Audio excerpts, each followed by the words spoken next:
welcome to the H-Town Horseshoe. My name is Michelle Duvall. I'm the mayor's social media manager. And I'm Rebekah Williams, supervisor for ceremonial documents, a.k.a. home of Procnation. Okay. Come on now.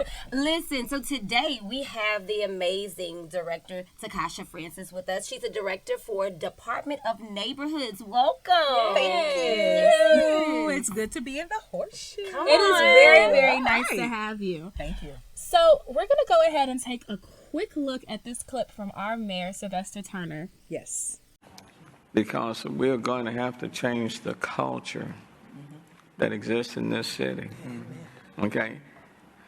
We are paying, and we keep getting hit by the media and everybody else. We are picking up trash from illegal dumping sites. We just went out, council member Shabazz, yesterday. We have cleaned that site, okay? But when people come right back and dump right back again,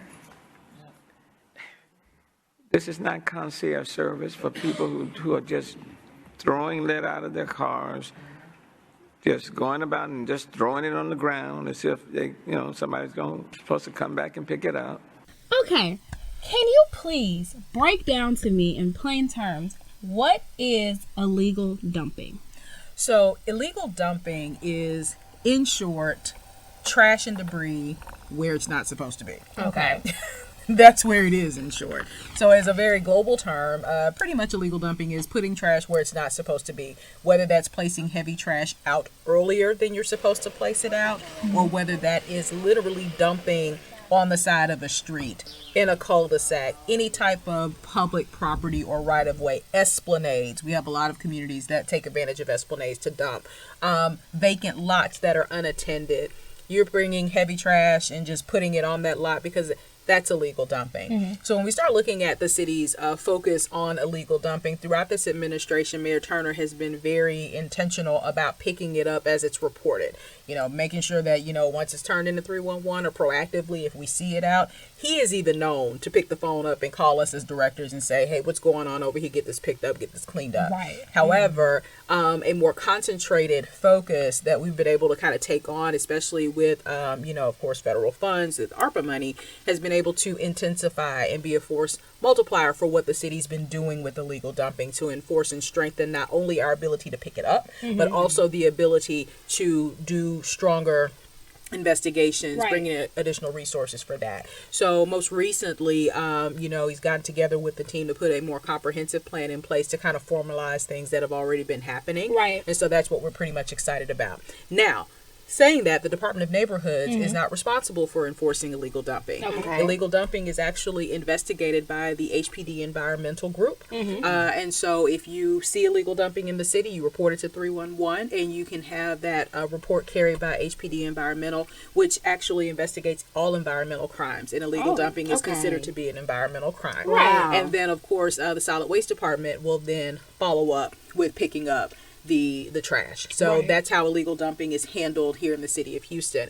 Now, where the Department of Neighborhoods comes in, we don't necessarily call it illegal dumping, but if Michelle owns a lot, a vacant lot, and someone decides to come and literally put trash on Michelle's property, it's extremely rude. It's not neighborly. Come on now. Don't do that. But for those of you who do, then of course, because you own that property, you then are going to be responsible for making sure that gets cleaned up. What? Yeah. Okay. So even though it may not be your fault, even though somebody else may have done it, which is why we encourage our property owners, if you have vacant lots, maintain them on a regular basis, because if you don't maintain the property, people see that as an invite to come and dump there. Sometimes even when you do, they still will see it as an invite. Right. So we encourage fencing a lot. If your property abuts a ditch, you are responsible for everything, including the ditch. Wow. Okay. So we tell people to make sure that you fence around your ditch to just make sure that you can block entry for people to be able to drive up and just dump on your property and keep it maintained.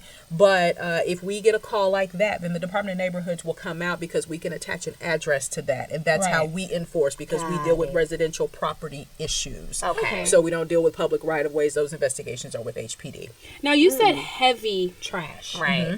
Is there a specific like categories that will say this is heavy trash, or you mean like soda bottles, like little stuff, or you mean heavy trash? Do you mean like mattresses or No, anything that can't fit in your city container. okay? So, and that's usually what we're seeing. So, anything that's smaller than that, that's really litter. You know, Right. people just kind of littering, paper, bottles, cans, that kind of stuff. That's more so on the litter side. Heavy trash is pretty much, like I said, what can't be put in the container or, heavy household items. Right. Whether it's going to be, the new 60-inch that you bought, the big old cardboard box that you don't break down and recycle. Right. Like you should. Old Something like mattresses, that. things Old like that, mattresses, yeah. old furniture, Yeah. different things like that. It can also be the contractors in neighborhoods when we look at some of these piles or some of the things that we see. When they come out there and they do tree waste. People don't understand the difference between the different months. There's every other month collection for heavy trash. So 1 month is set aside for heavy trash, another month is set aside for tree waste. But most people just put out whatever's there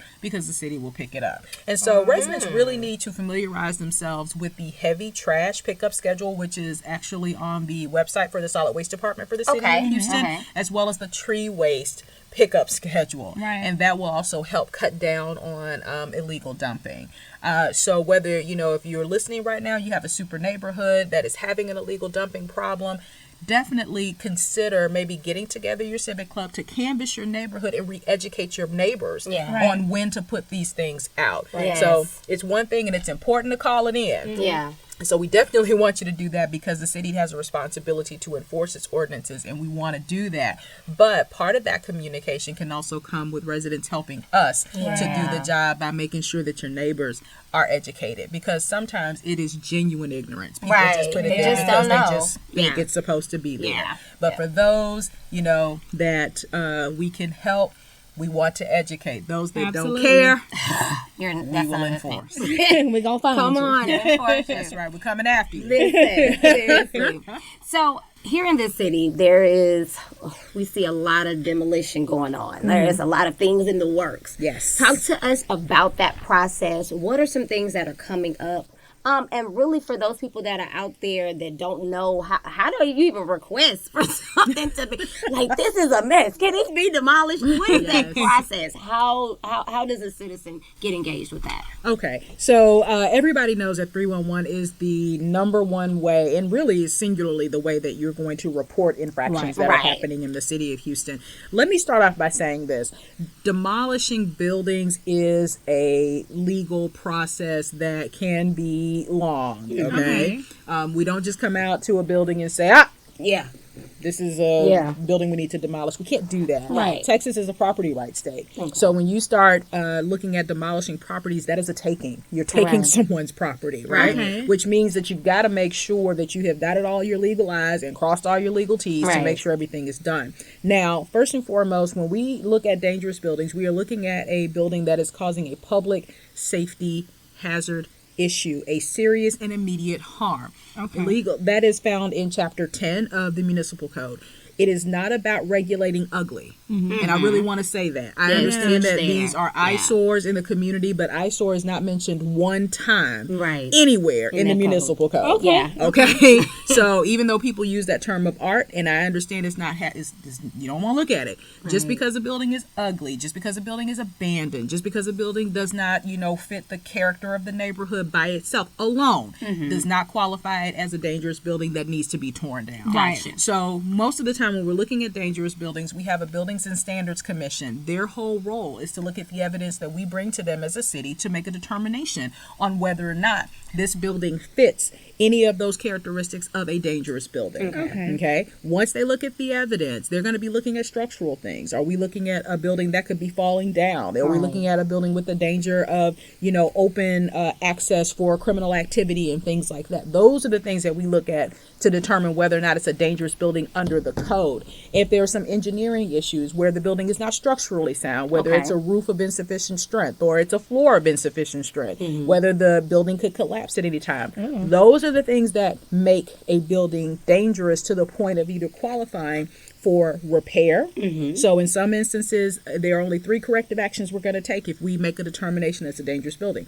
Sometimes the action is to repair the building. Okay. Sometimes the action is to secure the building. And then sometimes the action is to demolish the building. Okay. And typically when we demolish the building, it is because it presents such a danger that it can no longer stand in its current space, not because it's ugly or because it's old, but because there is an immediate or serious hazard, harm to the people that are around it. Okay. And that's based on the structural setup. And so once the Buildings and Standards Commission has looked at the information that is presented in the evidence there, and they make a determination, typically an owner is going to be given up to 90 days to do one of those 3 corrective actions, depending on what the council or the commission decides.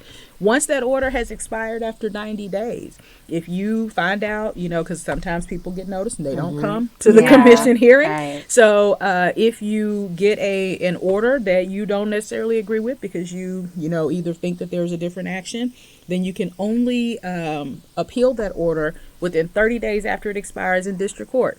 So that is not through our municipal courts. You actually have to do a verified position within district court. If you've not done that, it expires after 90 days, and then the city can move forward on whatever corrective action is noted. Now, typically after that, we have an additional panel, which is the demolition assessment panel. That panel specifically looks to see if there are any issues that are still present that would qualify at that point to either secure the building or demolish the building. And it is an extra measure that is put in place to protect the city from any liabilities if the decision is to demolish the building. Right. And at that point, if the decision is to demolish the building, then we move forward with the demolition. Once the demolition has happened, then we assess a lien for the cost of those services against the owner, and that will become the responsibility of that owner, which at a later date can be foreclosed. And in foreclosing liens, one of the outcomes is taking the property. Wow. So if you are a person who has a family property, an inheritance property, do what you can to maintain that property. Look at some other options that you might want to consider. If you are a developer who's listening today and you have a property and you're trying to still figure out what to do with it, make sure you maintain it, because if it falls under the landscape of a dangerous building that is set to be demolished, we will demolish it. Do you hear that? Yeah. It is game time. Come on. All right, so we're going to play a game. Okay. It's called 5 questions in 20 seconds. Okay, we up the time. Yes. Okay. And I will start the timer after Rebekah asks you the first question. Are you ready? I'm ready. All right, here we Let's go. go. How many buildings will be demolished this year? Nearly 400. Who will enforce illegal dumping? HPD Environmental. How can someone report a building that needs to be demolished? Call 311. How can people report illegal dumping? Call 311. What can communities do to combat illegal dumping? Educate their neighbors and report illegal dumping. All right. With 3 seconds to spare. Woo! Yes. Okay, I'm here for the 20 seconds. Well, you're so funny. Thank you so much for joining us this week and Thank you. educating us on what illegal dumping is and how we can get rid of dangerous buildings around Houston. No problem. Happy to do it. Yes. And again, everybody, thank you all for hanging out with us here at the H-Town Horseshoe. Please go and check us out on social. We'll see you next week. Director Francis, as always, it's been a pleasure. We hope that this has been informative and really encourage you to get civically engaged, to get informed, to get educated, and be a part of your city.